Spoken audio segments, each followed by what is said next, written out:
Hello everyone, welcome back to my channel. Myself Divya. And अगर आप मेरे इस चैनल पे नए हैं और मुझे फर्स्ट टाइम देख रहे हैं तो मैं यहाँ पे बात करती हूँ law of attraction, manifestation, spirituality, occult के बारे में। अगर आप सभी को ऐसी वीडियोस में इंटरेस्ट है तो आप मुझे लाइक और सब्सक्राइब कर सकते हैं। ओके, तो आज मैं बात करने जा रही हूँ कि कैसे आप अपनी हेल्थ को हमेशा फिट रख सकते हो। लॉ ऑफ अट्रैक्शन के ज़रिए कैसे आप फिज़िकली और मेंटली हेल्दी रह सकते हो। तो यस, लॉ ऑफ अट्रैक्शन का अप्लाई करके आप अपने आप को फिज़िकली हेल्दी रख सकते हो। एंड अगर आपको कोई प्रॉब्लम, आपको कोई डिज़ीज़ हो गई है तो भी आप उसको पूरी तरीके से हील कर सकते हो। लॉ ऑफ अट्रैक्शन के ज़रिए आप अपनी हेल्थ को पूरी तरीके से हील कर सकते हो, हेल्दी रह सकते हो, फिट रह सकते हो, फिज़िकली भी और मेंटली भी। ठीक है, तो आप कुछ चीज़ें, कुछ स्टेप अप्लाई करके आप खुद को पूरी तरीके से हील कर सकते हो। करेक्ट। अगर आप ऑलरेडी फिट हो, ठीक है, और इन आगे भी आप चाहते हो कि आप हमेशा हेल्दी रहो, आपको कोई बीमारी ना हो, आप फिट रहो, तो आपको अपनी हेल्थ को लेके हमेशा क्या करना है, पॉजिटिव सोचना है, पॉजिटिव बोलना है। हमेशा आप अपने आप को रिमाइंड कराइए, अपने ब्रेन को, अपने बॉडी के हर एक ऑर्गन्स को, टिश्यूज़ को आप बार बार आप रिमाइंड कराइए, I am healthy, fit, energetic. ठीक है, अपने बॉडी के हर एक पार्ट को, हर एक ऑर्गन्स को आप बोल सकते हो कि my heart is healthy, my brain is healthy, my liver is healthy. And ठीक है, इस तरीके से आप हर रोज़ मेडिटेशन भी कर सकते हो, अपने हर एक ऑर्गन पे ध्यान लगाकर आप बोल सकते हो कि माई ऑर्गन्स ऑलरेडी हेल्दी, फिट। ठीक है, तो इस तरीके से आप बार बार अफर्मेशन देकर, पॉजिटिव थॉट्स देकर आप हमेशा हेल्दी रह सकते हो। एंड अगर आपको कोई बीमारी हो चुकी है सपोज़, तो भी आप उस बीमारी को पूरी तरीके से हील कर सकते हो। पहले तो आप प्रेजेंट टेंस में बोलिए कि I am healthy, fit and strong. आपके जिस भी पार्ट में प्रॉब्लम है, बॉडी के जिस भी ऑर्गन में या जिस भी पार्ट में आपको प्रॉब्लम है, आपको क्या करना है, आपको उस पार्ट को रिमाइंड करना है, अपने माइंड में लाना है और उस पार्ट को सोचते हुए आपको बोलना है कि मेरा ये जो पार्ट है, मेरा ये जो ऑर्गन है कंप्लीटली हेल्दी है और फिट है।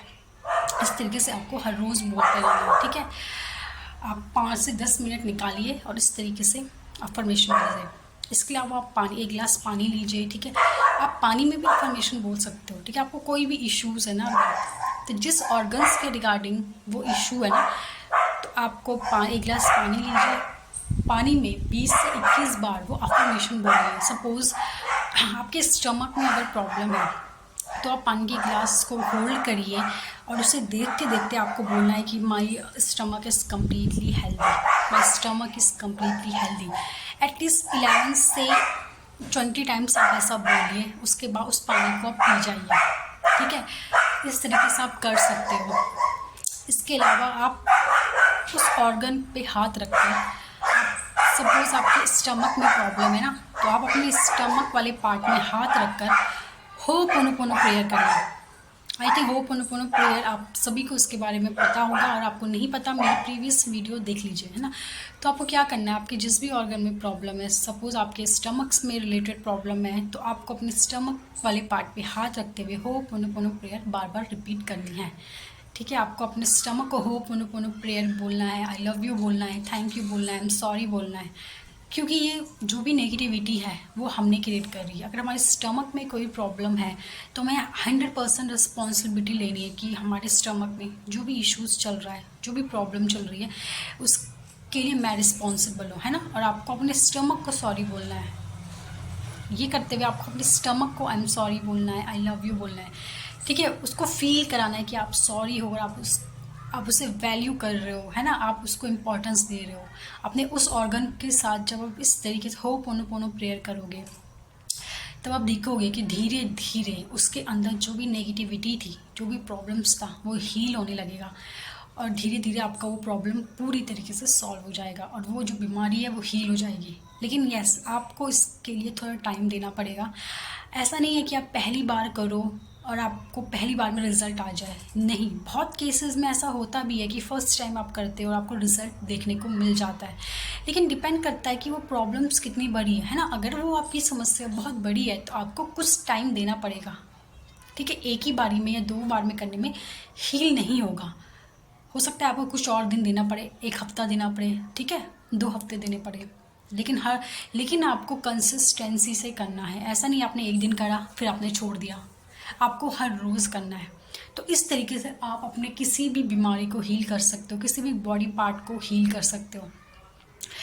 खाना खाते वक्त बोलिए, जब आप खाना खा रहे हो ना तभी भी आप इस तरीके से बोल सकते हो कि my stomach is completely healthy, and इस तरीके से आप खाना खा सकते हो, है ना।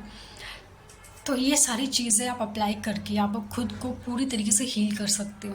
लेकिन यस, ऐसा नहीं है कि आप ये कर रहे हो तो आप, अगर आपकी कोई मेडिसिन चल रही है ना तो आपको मेडिसिन साथ में लेनी है। ऐसा नहीं है कि आप ये कर रहे हो तो आप सोचो कि मैं मेडिसिन छोड़ दूँगी या छोड़ दूँगा।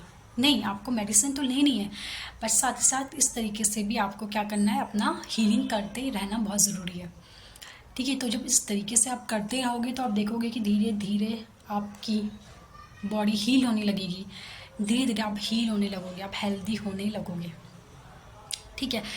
तो यस, ये कुछ तरीक़ों से आप अपने आप को हीलिंग करें, अपनी हीलिंग करें। और इसके अलावा सेल्फ़ हीलिंग तो मैं बोलती हूँ, ठीक है, सेल्फ़ हीलिंग तो मैं बोलती ही हूँ कि ये बहुत ज़रूरी है आपको करनी। सेल्फ़ हीलिंग बहुत ज़रूरी है, आप इसे ज़रूर करिए, आपके लिए बहुत यूज़फुल ये चीज़ है, ठीक है।